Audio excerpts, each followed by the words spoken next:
매일 성경 묵상을 돕는 해설 가이드입니다. 안녕하세요. 묵상 코치입니다.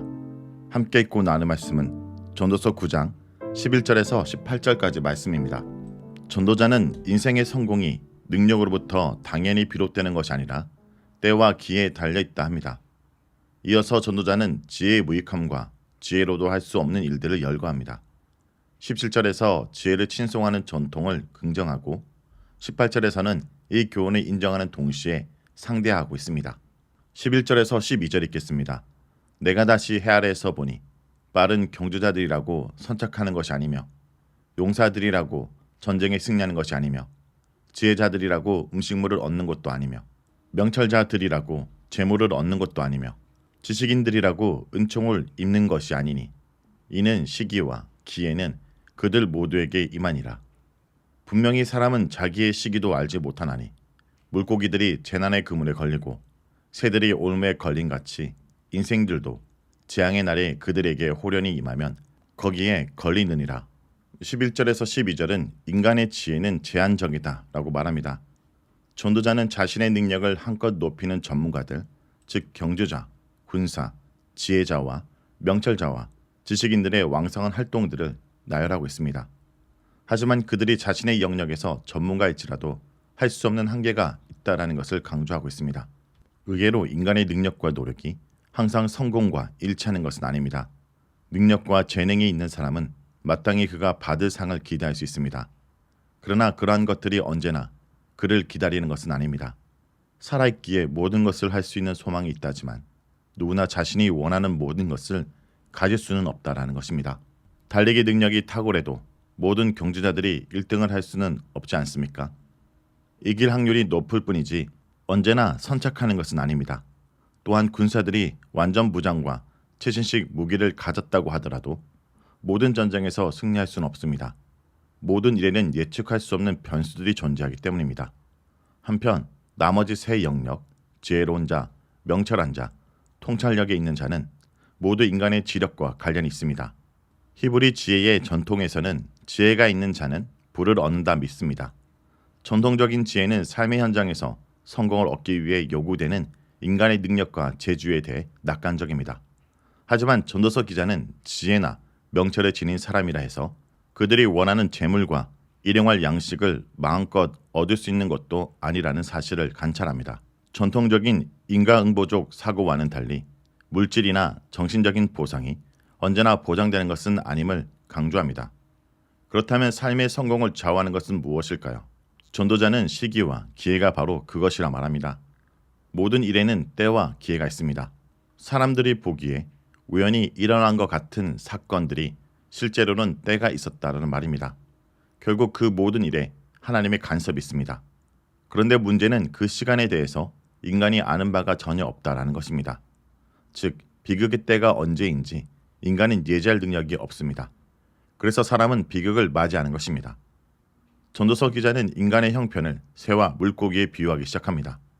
그러니까 12절에서는 인간의 한계를 강조하기 위해 동물 세계까지 학대하고 있는 것입니다. 그리고 이 비유를 죽음과도 연결시키고 있습니다. 생명이 있는 새들도 물고기들도 사람이 놓은 덫에 걸려서 죽고 맙니다. 살아있는 생명이 중요하고 소망이 있지만 새와 물고기가 죽어야 할 때가 있는 것처럼 인간도 원하지 않는 재앙과 죽음의 때를 만나게 됩니다. 이 사실을 인정하는 일이 어렵고 고통스러운 일이지만 인간 세계에서는 예기치 않은 때에 재앙이나 갑작스러운 죽음이 찾아오기도 합니다. 인간은 이 모든 것을 이해하거나 극복할 수 없는 한계를 지닙니다.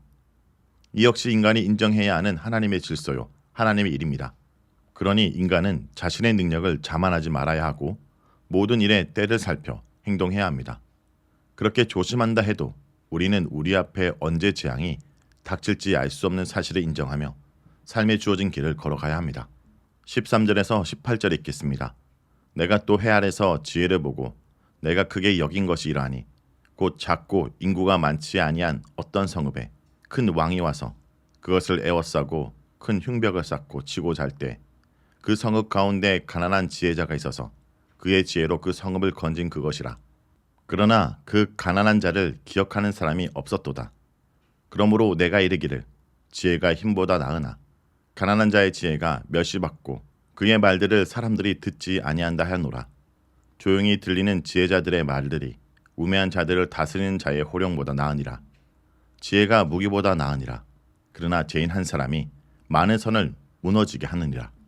13절에서 16절은 지혜의 상대적 가치와 예측할 수 없는 결과를 말합니다. 13절은 새로운 이야기로 시작합니다. 지혜자는 해 아래서 자신이 관찰한 것 중에서 매우 감명 깊은 스토리가 있다 말합니다. 그리고 14절에서 16절에 그 내용이 소개됩니다. 여기서는 이 세상에서 위기를 극복하는데 지혜만큼 중요한 것은 없다는 사실을 실감나게 증언하고 있습니다. 그러나 그 유용성에도 불구하고 그 인간의 지혜의 한계를 선언하고 그와 관련된 한 사례를 제공합니다. 그가 관찰한 사람은 가난하지만 지혜로운 남자입니다. 그를 소개한 데 있어 가난하다라는 말을 15절과 16절에서 3회씩이나 사용한 것을 보면 전도자는 지혜가 많은 그가 가난하다라는 것이 못마땅한 것 같습니다. 4장 13절에서도 가난하지만 지혜로운 사람을 소개한 바 있습니다. 9장에 소개된 그 지혜인은 자신의 성읍을 큰 왕의 침략으로부터 구출할 만큼 지혜로운 사람이었습니다. 그 왕이 그가 살던 성을 공격하였는데 다행히도 그 사람의 지혜 때문에 그 성읍과 주민들은 그 공격으로부터 벗어날 수 있었습니다. 그의 지혜는 위대했고 성을 구한 그 지혜인은 온갖 친송을 받기에 충분했습니다. 그러나 그런 공로가 있음에도 성읍 사람들은 그가 단지 가난하다는 이유 때문에 그를 기억해 주지 않았습니다. 지혜가 가난을 극복하지 못한 것입니다. 그를 기억하는 일이 성읍 지도자들의 권위를 손상시키는 일이었는지 아니면 그냥 무시해도 좋을 만큼 그의 존재감이 없었는지 모릅니다.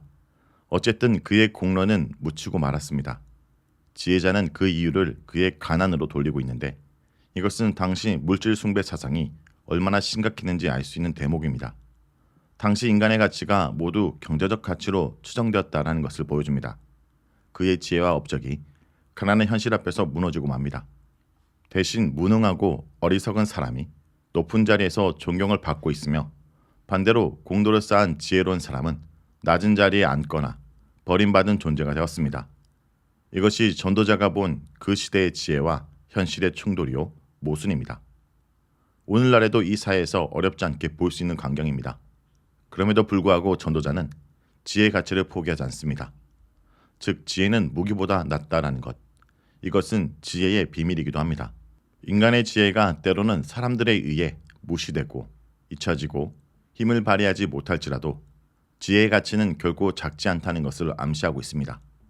13절에서 16절에 성읍을 구할 만큼 위대한 지혜가 잊히기도 하지만 결코 지혜 획득을 포기해서는 안 됩니다. 하나님께서는 모든 것의 때와 기회를 지배하시고 손안에 두시기 때문에 인간의 판단으로 지혜의 힘과 가치를 무시하고 저평가할 수 없습니다. 17절에서 18절은 적은 우매함이 큰 지혜를 무력화시키기에 충분하다라고 말합니다. 지혜가 무기보다 낫다라는 전도자의 이 선언은 전통적으로 내려온 지혜의 위대성을 간결하게 진술한 것입니다. 그러나 지혜가 비록 무기보다 강할지라도 잦은 실수나 가오로 지혜의 힘이 발휘되지 못하는 사항들을 전도자는 목격합니다. 때문에 전도자는 역설적으로 한 사람 때문에 많은 선이 파괴될 수 있음을 우려합니다. 9장 18절에서 전도자는 그 한 사람을 죄인으로 칭하고 있는데 이 사람은 어리석은 사람입니다.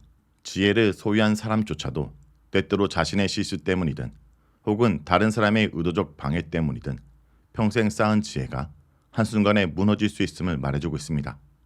비록 지혜의 힘이 강하고 위대하여 많은 유익을 가져온다 하여도 그 지혜는 단번에 망가질 수 있는 것입니다. 그렇다고 전도자가 지혜의 힘을 부인하는 것은 아닙니다. 그는 지혜를 선택할 것을 적극적으로 권하지만 단지 인간의 지혜는 현실적인 한계가 있음을 상기시키고 있을 뿐입니다. 지혜로운 사람은 이렇게 지혜의 주변 환경과 지혜의 약한 속성도 감안해야 한다고 충고하고 있는 것입니다. 자, 여기까지가 전도서 9장 11절에서 18절까지 말씀입니다. 오늘 말씀을 통해 우리는 무엇을 묵상하고 적용해야 할까요? 지혜는 병기보다 더 강합니다. 힘이 약한 사람도 지혜로 자신이 속한 공동체나 가정이나 민족을 구할 수 있습니다. 가난하거나 많이 배우지 못했다 해도 말씀을 통해 하나님이 주시는 지혜를 따라 살면 다른 이들의 생명을 구할 수 있습니다. 그러나 하나님의 지혜를 따라 살지 않는 죄인으로 살면 오히려 하나님의 일을 방해하고 파괴하게 됩니다. 또한 전도자는 어느 누구도 성을 구한 가난한 사람을 오래 기억하지 않았다 말합니다. 가난하다는 이유로 그의 지혜가 멸시를 받았습니다. 아무도 가난한 사람의 말에 더 이상 귀를 기울이지 않았습니다. 그러나 전도자는 어리석은 통치자가 고함치며 명령하는 것보다 차라리 지혜로운 사람이 조용히 말하는 말을 듣는 것이 낫다 말합니다. 성도 여러분, 나는 가난하다는 이유만으로 지혜로운 사람을 멸시하고 오히려 권력과 재물이 있는 사람을 더 좋아하고 따르고 있지는 않습니까? 우리가 귀를 기울인 것이 과연 지혜의 목소리인지 힘을 가진 세상의 목소리인지 우리 자신의 모습을 돌아보기 원합니다.